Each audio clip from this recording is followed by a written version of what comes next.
L'heure est au bilan après 9 mois de mise en œuvre du projet de renforcement des droits fonciers des femmes dans les 4 communes de la préfecture de Thone, région des Savanes au nord Togo. Au siège du réseau des femmes et développement REFED, organe de mise en œuvre du dit projet, avec le soutien financier de African Women's Development Fund, il a entre autres été question mercredi 24 septembre 2025 de présenter aux parties prenantes les résultats atteints, identifier les forces, les faiblesses et recueillir les recommandations en vue de la pérennisation des actions entreprises. Mais avant, il convient de rappeler l'enjeu ayant nécessité la mise en œuvre de cette initiative. Nous avons constaté que pour que la femme de la région des Savanes puisse s'autopromouvoir, puisse être une femme qui a un pouvoir d'achat ou qui a son autonomisation relevée, c'est que, étant du monde rural, qu'elle puisse avoir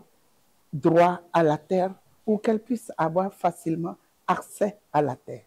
Alors, qu'est-ce qu'il faut faire? Il faut passer par des plaidoyers.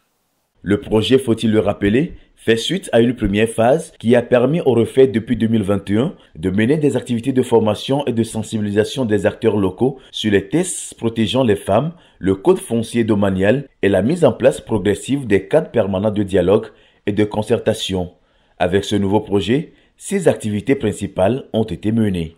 La première activité a concerné donc l'information des autorités locales. Donc une information a été faite au niveau de la préfecture, avec le préfet, avec les 4 maires des communes, des 4 communes, et aussi avec les chefs cantons. Donc c'est après cette première activité qu'il y a eu la formation de 60 leaders communautaires. La troisième activité concerne la formation de 36 para-juristes. Nous avons reçu, en tant que para-juriste, la formation d'utilisation du portable Android et pour le titre foncier. Je sais que la cible a compris notre message de sensibilisation parce qu'auparavant, les femmes n'avaient pas l'accès même aux terres pour semer même le gombo. Mais maintenant, je vois que les femmes cultivent plus et les femmes font beaucoup de maraîchage et grâce à nos formations qu'on a fait dans nos localités. Ensuite, les compétences de 24 membres des cadres permanents de dialogue et de concertation ont été renforcées avec des modules sur la médiation et l'accompagnement juridique. Notre rôle dans ce projet, c'est discuter avec les chefs coutumiers, les leaders locaux, pour trouver un point d'entente pour que le foncier soit doté à la femme.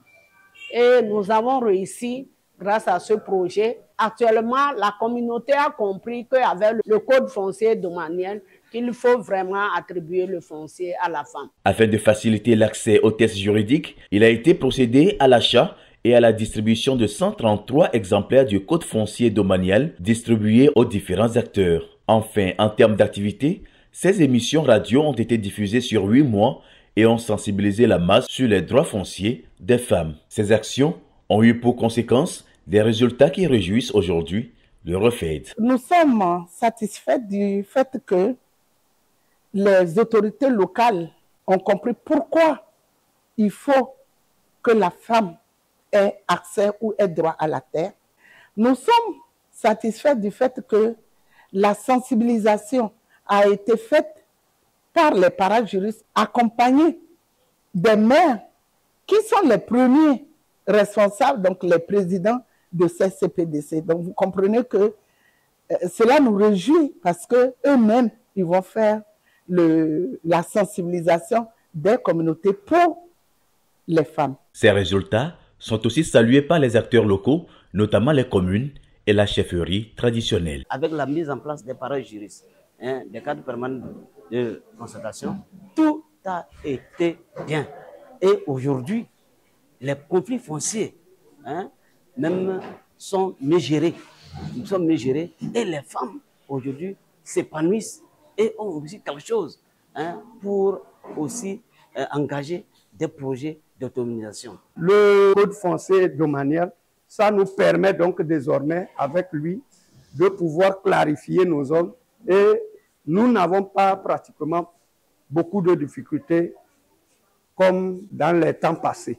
Aujourd'hui, il faut reconnaître que tout le monde s'entend que c'est normal qu'une femme, qu'elle soit chez son mari ou chez son père, qu'elle a le droit du foncier. Malgré ces avancées notables reconnues de tous, des défis persistants sont à relever. On n'avait pas pu atteindre toutes les localités à cause de la crise et d'autres part à cause des moyens de déplacement, on n'avait pas pu atteindre toutes les localités foncières.